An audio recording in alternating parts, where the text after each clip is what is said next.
প্রিয় শিক্ষার্থীবৃন্দ, সবাইকে প্রীতি ও শুভেচ্ছা জানাচ্ছি। আমি মোহাম্মদ আব্দুল সালাম খান, সহযোগী অধ্যাপক রসায়ন, কুমিল্লা ভিক্টোরিয়া সরকারি কলেজ। প্রিয় শিক্ষার্থীবৃন্দ, আজ আমরা একাদশ শ্রেণীর পর্যায় সারণীর মৌলের অক্সাইডের প্রকৃতি সম্পর্কে এবং পর্যায়গত ধর্মের সাথে রাসায়নিক বন্ধন গঠনের সম্ভাব্যতা সম্পর্কে আমরা আলোচনা করব। তো প্রথমেই আমরা দেখি মৌলের অক্সাইড সমূহের প্রকৃতি। তোমরা হয়তো নবম দশম শ্রেণীতে জেনেছ যে মৌলের অক্সাইডগুলো প্রধানত তিন ধরনের হয়। একটা হলো অম্লধর্মী অক্সাইড, আরেকটা ক্ষারকধর্মী, আর আরেকটা হলো উভধর্মী। এছাড়াও আরো বিভিন্ন রকমের অক্সাইড আছে, যেমন নিরপেক্ষ অক্সাইড, পার অক্সাইড, সুপার অক্সাইড, যুগ্ম অক্সাইড, এই সমস্ত। তো আমরা এখানে দেখব পর্যায় সারণীতে মৌলের অক্সাইডের প্রকৃতি। তো পর্যায় সারণীতে আমরা যদি দেখি, পর্যায় সারণীর যতই আমরা বাম দিক থেকে ডান দিকে অগ্রসর হই, আয়নীকরণ শক্তি ধীরে ধীরে বৃদ্ধি পায়, ইলেকট্রন আসক্তি বৃদ্ধি পায়, তড়িৎ ঋণাত্মকতা বৃদ্ধি পায়, কিন্তু তড়িৎ ধনাত্মকতা হ্রাস পায়। পরমাণুর আকার হ্রাস পায়। তাই এই ধর্মগুলোর পরিবর্তনের সাথে সাথে তাদের অনেক রাসায়নিক ধর্মেরও পরিবর্তন হয়, ভৌত ধর্মের পরিবর্তন হয়। তো অক্সাইড গঠনের ক্ষেত্রে আমরা যদি দেখি, দ্বিতীয় পর্যায়ের মৌলগুলো অক্সাইড। দ্বিতীয় পর্যায়ের মৌলগুলো কে কে আছে আমরা যদি একটু দেখি, তাহলে আমরা দেখব দ্বিতীয় পর্যায়ে আছে লিথিয়াম, বেরিলিয়াম, বোরন, তারপর কার্বন, নাইট্রোজেন, অক্সিজেন, আর একটা হলো ফ্লোরিন, আর একটা হলো নিয়ন।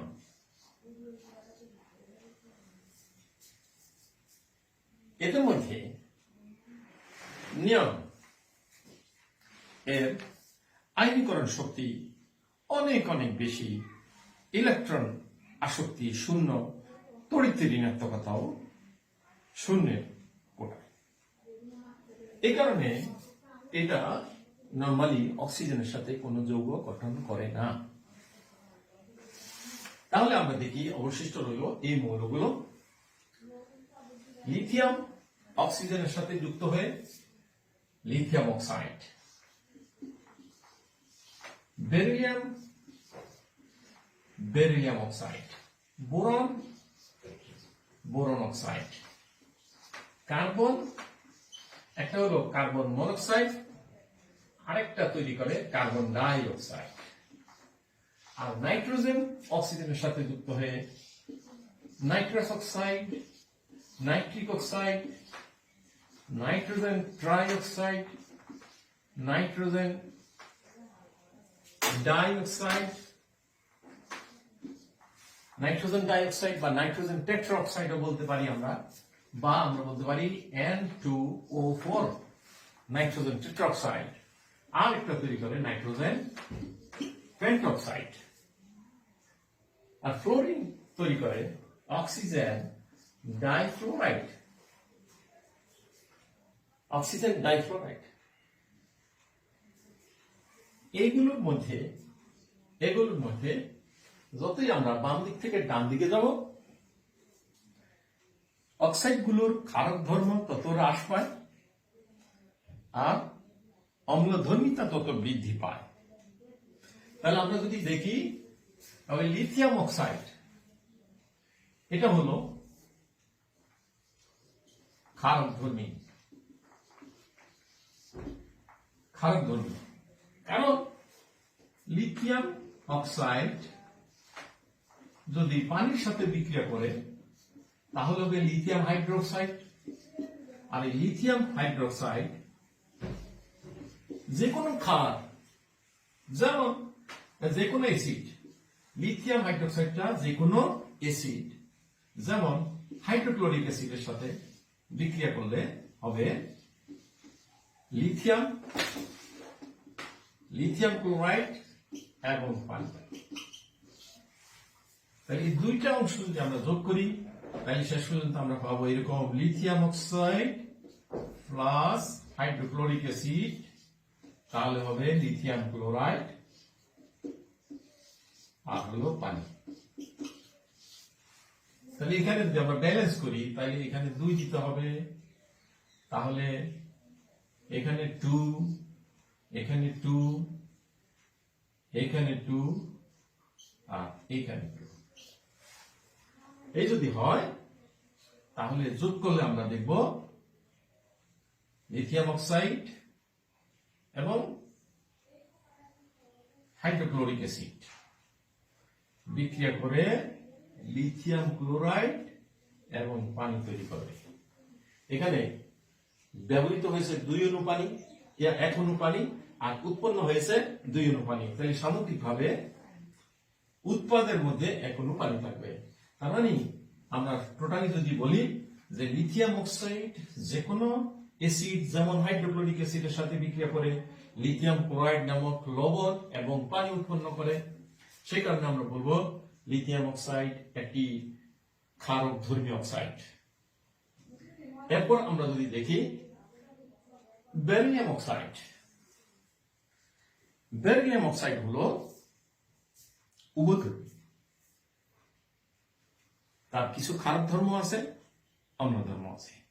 ঠিক একইভাবে বোরন অক্সাইড সেটাও উভধর্মী। এই দুইটা অক্সাইড দ্বিতীয় পর্যায়ে বেরিলিয়াম অক্সাইড এবং বোরন অক্সাইড হলো উভধর্মী, কারণ এরা অ্যাসিড এবং ক্ষারক উভয়ের সাথে বিক্রিয়া করে লবণ ও পানি উৎপন্ন করে। তো আমরা একটু দেখি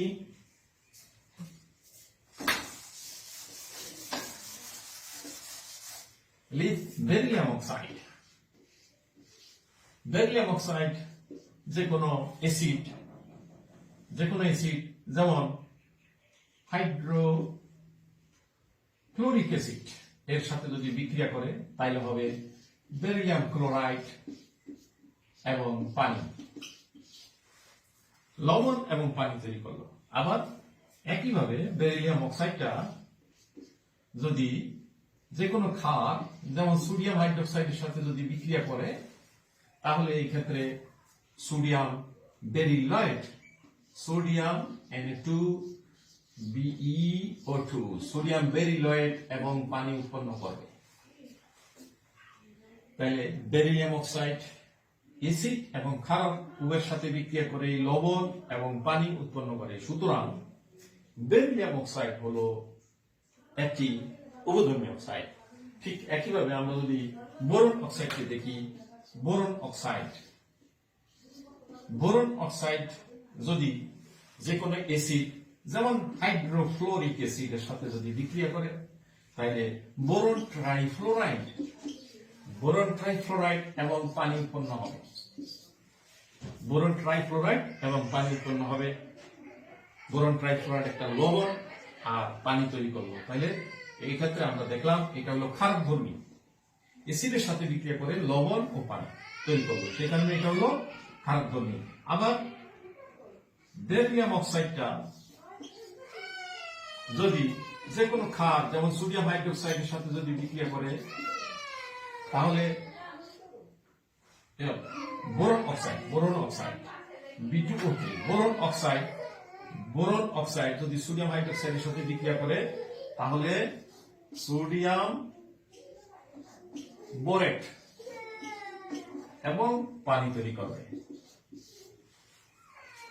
তাহলে বোরন অক্সাইড অ্যাসিড এবং ক্ষারক উভয়ের সাথে বিক্রিয়া করে লবণ এবং পানি উৎপন্ন করে। সুতরাং বোরন অক্সাইড হলো একটি উভধর্মী অক্সাইড। তাহলে আমরা দেখলাম এই দুইটা অক্সাইড হলো উভধর্মী অক্সাইড। আর কার্বনের যে দুইটা অক্সাইড আছে, একটা হলো কার্বন মনোক্সাইড আর একটা কার্বন ডাই অক্সাইড। তাই কার্বন মনোক্সাইড এবং কার্বন ডাই অক্সাইডের মধ্যে কার্বন মনোক্সাইড হলো একটি নিরপেক্ষ অক্সাইড, কিন্তু কার্বন ডাই অক্সাইড হলো একটি অম্লধর্মী অক্সাইড, কারণ এটি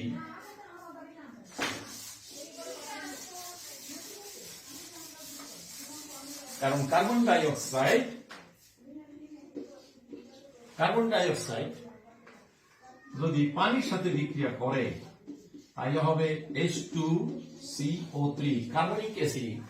এই কার্বনিক অ্যাসিডটা H2CO3 টা যে কোনো ক্ষার যেমন সোডিয়াম হাইড্রোক্সাইডের সাথে যদি বিক্রিয়া করে তাহলে হবে সোডিয়াম কার্বনেট, লবণ আর পানি, লবণ এবং পানি তৈরি করে। ঠিক একইভাবে আগেরটার মতো যদি আমরা এইভাবে ব্যালেন্স করে নেই তাহলে H2CO3 হলো, তারপর carbonic acid plus sodium hydroxide, এখানে সোডিয়াম হাইড্রোক্সাইড 2 অণু লাগবে, তাহলে সোডিয়াম কার্বনেট হলো আর পানি হলো 2 অণু।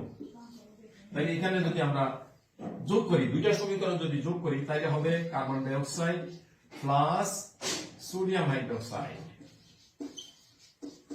তাহলে হবে sodium carbonate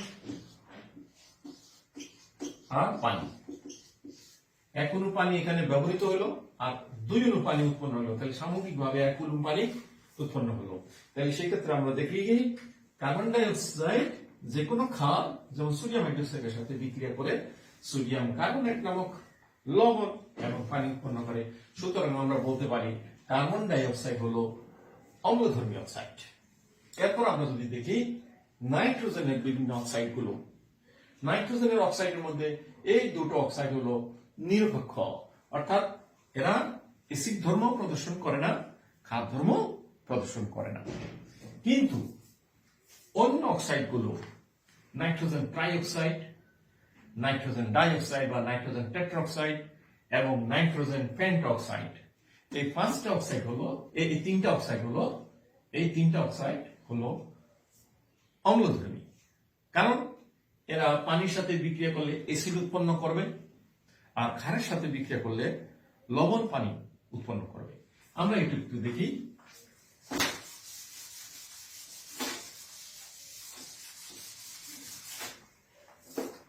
nitrogen trioxide N2O3, এটাকে ডাইনাইট্রোজেন ট্রাইঅক্সাইড বলে। তাহলে নাইট্রোজেন ট্রাইঅক্সাইড যদি পানির সাথে বিক্রিয়া করে তাহলে হবে HNO2 আর HNO2 নাইট্রাস অ্যাসিড, HNO2 মানে নাইট্রাস অ্যাসিড। নাইট্রাস অ্যাসিড যে কোনো ক্ষার যেমন সোডিয়াম হাইড্রোক্সাইডের সাথে যদি বিক্রিয়া করে তাহলে sodium nitrite NaNO2 sodium nitrite এবং পানি তৈরি করবে। তাহলে এখানেও যদি আমরা ব্যালেন্স করি তাহলে এখানে নাইট্রোজেন 2টা আছে, তাহলে এখানে 2 দিতে হবে, তাহলে ব্যালেন্স হয়ে গেল। এরপর নাইট্রাস অ্যাসিড 2 অণু, সোডিয়াম হাইড্রোক্সাইড 2 অণু, তাহলে এখানে সোডিয়াম নাইট্রেট হবে 2 অণু, পানি হবে 2 অণু। তাহলে এটা যোগ করলে আমরা কি পাই? যোগ করলে পাই N2O3 ডাইনাইট্রোজেন ট্রাইঅক্সাইড বা nitrogen trioxide plus sodium hydroxide, তাহলে হবে সোডিয়াম নাইট্রাইট,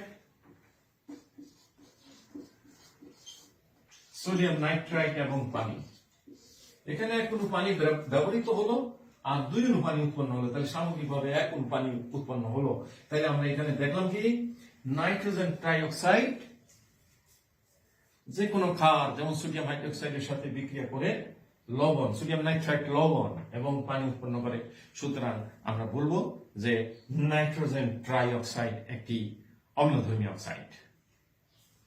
এরপর নাইট্রোজেন ডাইঅক্সাইড,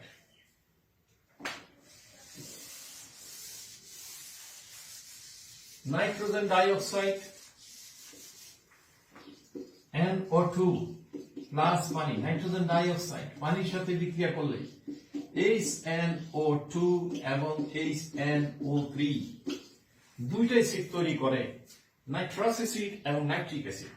যেহেতু নাইট্রোজেন ডাইঅক্সাইড দুইটা অ্যাসিড উৎপন্ন করে, এই কারণে আমরা বলবো যে নাইট্রোজেন ডাইঅক্সাইড হলো নাইট্রাস অ্যাসিড এবং নাইট্রিক অ্যাসিড, এই দুইটি অ্যাসিডের অ্যানহাইড্রাইড, অর্থাৎ দুইটা অ্যাসিডের অ্যানহাইড্রাইড, এই কারণে এটাকে নাইট্রোজেন ডাইঅক্সাইডকে বলা হয় মিশ্র অ্যাসিড অ্যানহাইড্রাইড। মিশ্র অ্যাসিড অ্যানহাইড্রাইড হলো নাইট্রোজেন ডাইঅক্সাইড। কেন? এটি পানির সাথে বিক্রিয়া করে কয়টা অ্যাসিড তৈরি করে? দুইটা। একটা হলো কি নাইট্রাস অ্যাসিড আর একটা নাইট্রিক অ্যাসিড। এই কারণে এটার নাম কি মিশ্র অ্যাসিড অ্যানহাইড্রাইড। তো দুইটা অ্যাসিড তৈরি করলো, তাই সেই দুইটা অ্যাসিড প্রত্যেকেই আবার যে কোনো ক্ষার যেমন সোডিয়াম হাইড্রোক্সাইডের সাথে বিক্রিয়া করবে, বিক্রিয়া করে কি তৈরি করবে? লবণ পানি। যেমন এটা তৈরি করবে সোডিয়াম নাইট্রাইড NaNO2 প্লাস পানি, আর এটা বিক্রিয়া করলে হবে Na sodium nitrate NaNO3 plus পানি। তার মানে নাইট্রোজেন ডাইঅক্সাইড বা নাইট্রোজেন টেট্রাঅক্সাইড একটি অম্লধর্মী অক্সাইড। এটা পানিতে দ্রবীভূত হয়ে নাইট্রাস অ্যাসিড নাইট্রিক অ্যাসিড তৈরি করে, আর ওই অ্যাসিড গুলো যে কোনো ক্ষার যেমন সোডিয়াম হাইড্রোক্সাইডের সাথে বিক্রিয়া করে লবণ পানি তৈরি করে। এই কারণে নাইট্রোজেন ডাইঅক্সাইড একটি অম্লধর্মী অক্সাইড। এরপর আমরা দেখি নাইট্রোজেন পেন্টঅক্সাইড। নাইট্রোজেন পেন্টঅক্সাইড, নাইট্রোজেন পেন্টঅক্সাইড যদি পানির সাথে বিক্রিয়া করে তাহলে শুধুমাত্র একটা অ্যাসিড তৈরি করবে HNO3 নাইট্রিক অ্যাসিড। আর নাইট্রিক অ্যাসিড যে কোনো ক্ষার যেমন সোডিয়াম, একটু আগে আমরা যেটা বললাম HNO3 নাইট্রিক অ্যাসিড যে কোনো ক্ষার যেমন সোডিয়াম হাইড্রোক্সাইডের সাথে বিক্রিয়া করলে হবে সোডিয়াম নাইট্রেট আর পানি, লবণ পানি তৈরি করে। তাহলে নাইট্রোজেন পেন্টঅক্সাইড হলো একটি অম্লধর্মী অক্সাইড, কারণ এটি পানির সাথে বিক্রিয়া করে নাইট্রিক অ্যাসিড তৈরি করে। উৎপন্ন নাইট্রিক অ্যাসিড যে কোনো ক্ষার যেমন সোডিয়াম হাইড্রোক্সাইডের সাথে বিক্রিয়া করে সোডিয়াম নাইট্রেট লবণ ও পানি তৈরি করে। সুতরাং নাইট্রোজেন পেন্টঅক্সাইডও একটি অম্লধর্মী অক্সাইড। এরপর আমরা দেখি অক্সিজেন ডাইফ্লোরাইড, যেটা এটাও একটি অম্লধর্মী অক্সাইড। এটাও একটি অম্লধর্মী অক্সাইড অক্সিজেন ডাইফ্লোরাইড। এটা যদি পানির সাথে বিক্রিয়া করে তাহলে এই হাইড্রোফ্লোরিক অ্যাসিড এবং অক্সিজেন তৈরি করবে। হাইড্রোফ্লোরিক অ্যাসিড এবং অক্সিজেন উৎপন্ন হাইড্রোফ্লোরিক অ্যাসিডটা যে কোনো ক্ষার যেমন সোডিয়াম হাইড্রোক্সাইডের সাথে যদি বিক্রিয়া করে তাহলে হবে কি সোডিয়াম ফ্লোরাইড নামক লবণ এবং পানি তৈরি করে। তাইলে আমরা যদি ব্যালেন্স করি তাহলে এখানে দুইটা অক্সিজেন আছে, তাহলে এখানে আমরা যদি দুই দেই, দুইটা অক্সিজেন, এই একটা অক্সিজেন এই একটা অক্সিজেন, তাহলে এখানে দুই দিলে হয়ে গেল। তারপর এখানে দুই, এখানে দুই, আর এখানে যদি দুই দিই তাহলে এখন যদি আমরা যোগ করি তাহলে আমরা পাবো oxygen difluoride plus sodium hydroxide, তাইলে আমরা পাবো সোডিয়াম ফ্লোরাইড NaF প্লাস পানি। এখানে সোডিয়াম ফ্লোরাইড বাদ যাবে, আর কি হবে অক্সিজেন হবে। তাহলে অক্সিজেন ডাইফ্লোরাইডও একটি অম্লধর্মী অক্সাইড। এটি পানির সাথে বিক্রিয়া করলে হাইড্রোফ্লোরিক অ্যাসিড এবং অক্সিজেন গ্যাস তৈরি করে। উৎপন্ন হাইড্রোফ্লোরিক অ্যাসিডটা যে কোনো ক্ষারের সাথে বিক্রিয়া করে লবণ পানি তৈরি করতে পারে। সুতরাং অক্সিজেন ফ্লোরাইডকে পানিতে দ্রবীভূত করে তার মধ্যে যদি আমরা ক্ষার মিশিয়ে দিই তাহলে আমরা কি কি পাবো? সোডিয়াম ফ্লোরাইড, অক্সিজেন এবং পানি, এগুলো পাবো। তাহলে আমরা দেখলাম গ্রুপ দ্বিতীয় পর্যায়ের যে সমস্ত মৌলগুলো আছে সেই মৌলগুলোর অক্সাইডের প্রকৃতি ক্ষারক ধর্ম থেকে ক্রমশ অম্ল ধর্মের দিকে অগ্রসর হয়, কিন্তু মাঝ অবস্থানে এমন কিছু মৌলের অক্সাইড থাকে যেগুলো উভধর্মী হয়। যেমন এই ক্ষেত্রে বেরিলিয়াম অক্সাইড এবং বোরন অক্সাইড আমরা দেখলাম উভধর্মী, আর তার বামে লিথিয়াম অক্সাইড সেটা হলো ক্ষারকধর্মী, আর এদের ডানে যারা এদের অধিকাংশই হলো অম্লধর্মী। এরপর আমরা যদি একইভাবে তৃতীয় পর্যায়ের মৌলগুলো দেখি, তৃতীয় পর্যায়ের মৌল যারা আছে তাদের ক্ষেত্রেও মোটামুটি একই রকমের পরিবর্তন আমরা লক্ষ্য করব।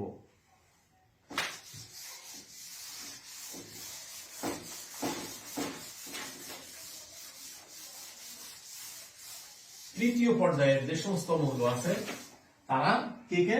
সোডিয়াম, সোডিয়াম দিয়ে শুরু, সোডিয়াম, তারপর ম্যাগনেসিয়াম, অ্যালুমিনিয়াম, সিলিকন, তারপরে ফসফরাস, এরপর আছে সালফার, তারপরে ক্লোরিন, তারপর আছে আর্গন। আর্গনের ঠিক আগের মতো এটা অষ্টপূর্ণ আছে, এটার আয়নীকরণ শক্তি অতি উচ্চ, আর এটা ইলেকট্রন আসক্তি শূন্য, তড়িৎ ঋণাত্মকতাও শূন্যের কোঠায়। এই কারণে এটা সাধারণত অক্সিজেনের সাথে কোনো বিক্রিয়া অংশ নেয় না, সাধারণত কোনো বিক্রিয়া অংশ নেয় না। তাহলে আর মৌলগুলো থাকলো এরা, এরা অক্সিজেনের সাথে বিক্রিয়া করে সেই একই ধরনের যৌগ সমূহ তৈরি করে।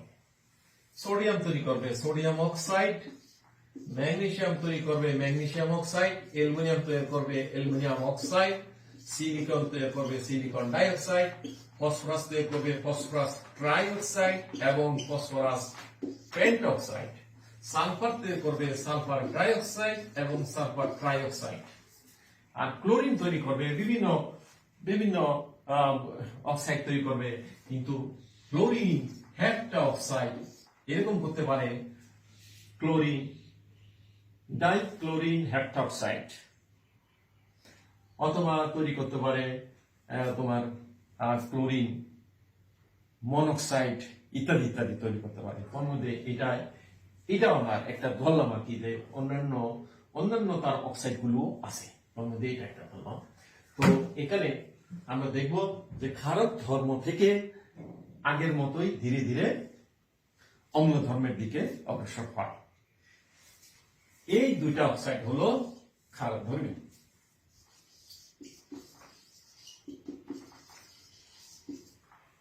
এই অক্সাইডটি হলো উভধর্মী,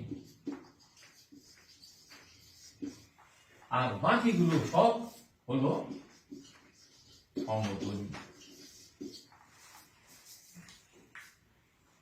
silicon dioxide, phosphorus trioxide, pentoxide, sulphur dioxide, sulphur trioxide, dichlorine heptoxide, এরা সব হলো অম্লধর্মী। ঠিক আছে, অম্লধর্মী এরা পানির সাথে বিক্রিয়া করলে অ্যাসিড তৈরি করবে, ঠিক আগের মতো অ্যাসিড তৈরি করবে, আর ওই অ্যাসিড গুলো যে কোনো ক্ষারের সাথে বিক্রিয়া করে লবণ পানি তৈরি করবে। তাহলে সামগ্রিকভাবে আমরা বলতে পারি এই সমস্ত অক্সাইড গুলো যে কোনো ক্ষারের সাথে বিক্রিয়া করে লবণ পানি তৈরি করবে, আর এটা অ্যাসিডের সাথে বিক্রিয়া করেও লবণ পানি, ক্ষারের সাথে বিক্রিয়া করেও লবণ পানি তৈরি করবে। এই জন্য এটা হলো উভধর্মী অক্সাইড। আর এরা কেবলমাত্র অ্যাসিডের সাথে বিক্রিয়া করে লবণ পানি তৈরি করবে। পানিতে দ্রবীভূত হলে তীব্র ক্ষার সোডিয়াম হাইড্রোক্সাইড তৈরি করবে, কিন্তু এটা পানিতে অদ্রবণীয়। ম্যাগনেসিয়াম অক্সাইডটা বলতে গেলে একদম অদ্রবণীয় থাকে। তো এটা যে কোনো অ্যাসিডের সাথে বিক্রিয়া করলে লবণ পানি তৈরি করবে। সেই ধর্মগুলোর বিবেচনা, অ্যাসিডের সাথে বিক্রিয়া করে লবণ পানি, অ্যাসিড এবং ক্ষার উভয়ের সাথে বিক্রিয়া করে লবণ পানি, এরা কেবলমাত্র ক্ষারের সাথে বিক্রিয়া করে লবণ পানি তৈরি করে। তাহলে এরা হইল অম্লধর্মী, এটা হইল উভধর্মী, এরা হইল ক্ষারধর্মী। তো আমরা একটু দেখি সোডিয়াম অক্সাইড যদি যে কোনো ক্ষারের সাথে বিক্রিয়া করে তাহলে হবে কি, যে কোনো ক্ষার নয়, যে কোনো অ্যাসিডের সাথে যদি বিক্রিয়া করে তাহলে হবে সোডিয়াম ক্লোরাইড আর পানি। তারপর ম্যাগনেসিয়াম অক্সাইড, যে কোনো অ্যাসিড যেমন হাইড্রোক্লোরিক অ্যাসিডের সাথে যদি বিক্রিয়া করে তাহলে হবে ম্যাগনেসিয়াম ক্লোরাইড আর পানি। তাই এই দুইটা যেহেতু অ্যাসিডের সাথে বিক্রিয়া করে লবণ পানি তৈরি করলো সেই কারণে এর হইল ক্ষারকধর্মী অক্সাইড। এরপর আমরা দেখি aluminium oxide.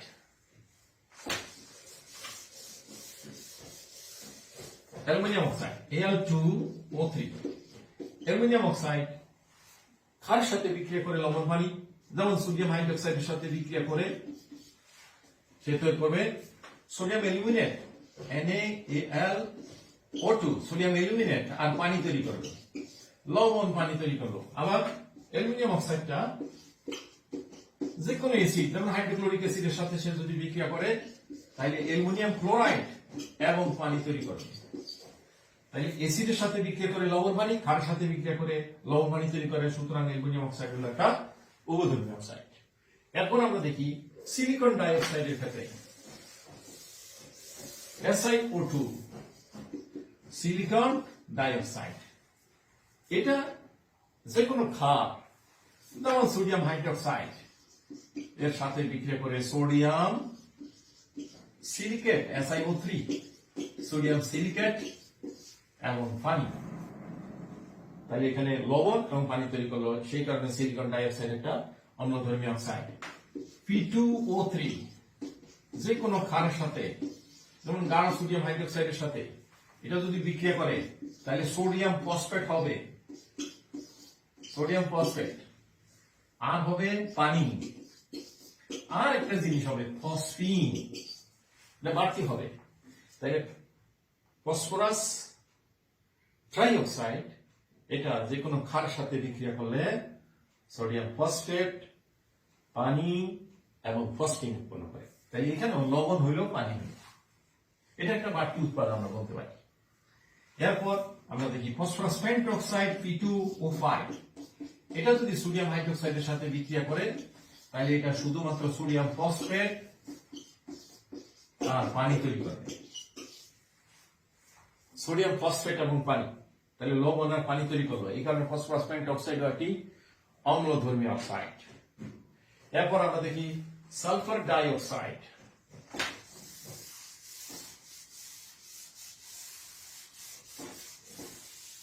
Sulphur dioxide, sulphur dioxide যদি যে কোনো ক্ষারের সাথে বিক্রিয়া করে, যে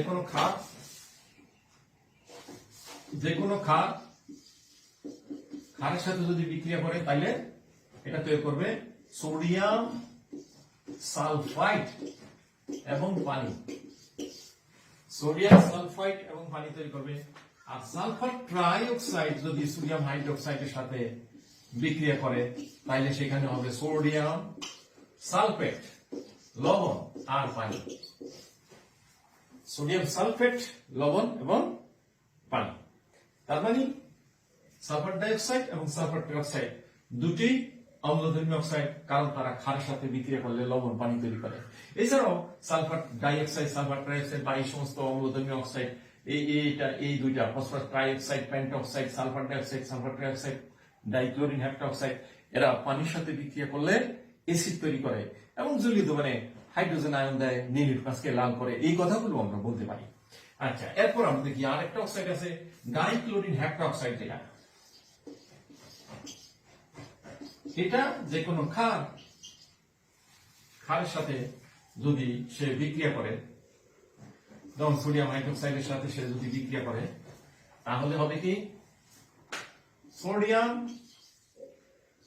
পারক্লোরেট, সোডিয়াম পারক্লোরেট নামক লবণ এবং পানি। তার মানে লবণ এবং পানি তৈরি করে, অর্থাৎ এর অক্সাইডটাও ক্ষারের সাথে বিক্রিয়া করে লবণ পানি তৈরি করে। এই কারণে এইগুলো সবাই হলো অম্লধর্মী, এটা উভধর্মী, এই দুইটা ক্ষারকধর্মী। তাই এইভাবে আমরা দেখি পর্যায় সারণীতে বাম থেকে ডানে অগ্রসর হতে থাকলে অক্সাইডের ক্ষারক ধর্ম হ্রাস পায়, তারপর অম্ল ধর্ম বৃদ্ধি পায়। একটা অবস্থানে, মাঝামাঝি একটা অবস্থানে কিছু মৌলের অক্সাইড রয়েছে যেগুলো উভধর্ম প্রদর্শন করে। তো এরপর আমরা দেখি পর্যায় সারণী। পর্যায় সারণীতে পর্যায়গত ধর্মের সাথে রাসায়নিক বন্ধনের যে সম্পর্কটা, আমরা এই পর্যায় সারণীটাতে লক্ষ্য করলে দেখা যায় কিছু অধাতু আছে, কিছু ধাতু আছে, আর কিছু অপধাতু আছে, এছাড়া আছে নিষ্ক্রিয় মৌল। পর্যায় সারণীর গ্রুপ 18 এর মৌলগুলো হলো নিষ্ক্রিয় মৌল। এদের আয়নীকরণ শক্তি অতি উচ্চ, ইলেকট্রন আসক্তি শূন্য, তড়িৎ ঋণাত্মকতাও শূন্যের কোটা। কিন্তু যারা অধাতু, এই যে এই কালারের পরবর্তী যেগুলো আছে, এইগুলো হ্যালোজেন গ্রুপ, তারপরে চালকোজেন গ্রুপের এই কয়েকটা মৌল, এখানে নাইট্রোজেন ফসফরাস, এইদিকে কার্বন, এগুলো হলো অধাতব মৌল। তাহলে সেই পদার্থগুলো ওর মধ্যে এদের তড়িৎ ঋণাত্মকতা তুলনামূলকভাবে নিজ পর্যায়ের অন্যান্য মৌলের চাইতে বেশি থাকে। আর যারা এই দিকে আছে, যেমন ক্ষার ধাতু, মৃৎক্ষার ধাতু, এদের তড়িৎ ঋণাত্মকতা থাকে অনেক কম। পদার্থগুলোর তড়িৎ ঋণাত্মকতা থাকে অনেক বেশি, ধাতুগুলোর বিশেষ করে ক্ষার ধাতু এবং মৃৎক্ষার ধাতু, এদের তড়িৎ ঋণাত্মকতা থাকে অনেক কম। ওদের বেশি, এদের কম, ফলে তাদের মধ্যে তড়িৎ ঋণাত্মকতার পার্থক্য অনেক বেশি থাকে। আর এই ধরনের ক্ষেত্রে তাদের মধ্যে ইলেকট্রনের আদান প্রদান হয় এবং আদান প্রদানের মাধ্যমে তাদের মধ্যে যে বন্ধনটা সৃষ্টি হয় সেগুলোর প্রকৃতি আয়নিক হয়ে থাকে। আর যতই এদিক থেকে এইদিকে যাব, এই মৌলগুলো পদার্থের সাথে যে সমস্ত বন্ধনগুলো তৈরি করবে সেগুলোর আয়নিক প্রকৃতি অনেকটা হ্রাস পাবে, যদিও এরা ধাতু। কারণ সেই ক্ষেত্রে তাদের তড়িৎ ঋণাত্মকতার পার্থক্যটা ধীরে ধীরে কমতে থাকে। তাহলে ধাতুগুলোর মধ্যে অধাতুগুলোর বন্ধন, ধাতুগুলোর সাথে অধাতুগুলোর বন্ধন হবে আয়নিক প্রকৃতির। আর অধাতু এদের মধ্যে ইলেকট্রন শেয়ার হয় এবং সেই ক্ষেত্রে তাদের মধ্যে হয় সমযোজী বন্ধন। ইলেকট্রনের শেয়ারের মাধ্যমে যে বন্ধন, সেগুলি সমযোজী বন্ধন। তাহলে সমযোজী বন্ধন হয়। তাই এদের সাথে আমরা দেখলাম অধাতুগুলোর আয়নিক বন্ধন, অধাতুর মধ্যে সমযোজী বন্ধন, আর ধাতুর মধ্যে এক বিশেষ ধরনের বন্ধন হয়, সেগুলিকে বলা হয় ধাতব বন্ধন। তাহলে এই মৌলগুলো নিজেদের মধ্যে যে বন্ধন তৈরি করবে সেগুলো হলো ধাতব বন্ধন। নর্মাল, সাধারণত ব্যতিক্রম আছে কিছুটা ধাতব বন্ধন। ব্যতিক্রম বলতে আমি বুঝাইতেছি, সাধারণত কিছু জটিল যৌগ আছে, যে জটিল যৌগগুলোর মধ্যে একটা ধাতুর সাথে একই অক্ষের ডি অরবিটালগুলোর পাশাপাশি অধিক্রমণের দ্বারা এক বিশেষ ধরনের বন্ধন তৈরি করে, সেগুলিকে বলা হয় ডেল্টা বন্ধন। এরা ধাতব বন্ধনের পাশাপাশি কেউ জটিল যৌগ গঠনের ক্ষেত্রে ডেল্টা বন্ধনও তৈরি করতে পারে। আর আরেক বিশেষ বন্ধন আছে, সেগুলো সন্নিবেশ বন্ধন। সেগুলো আমরা দেখব। একটা পরমাণু প্রয়োজনীয় ইলেকট্রন জোড় দেয় আর দুইটা পরমাণু শেয়ার করে। তাই এখানে আমরা এটাই বলতে পারি, যতই বাম দিকে ডান দিকে যাইতে থাকবো, এই সমস্ত মৌলগুলোর ধাতব বৈশিষ্ট্য কমবে।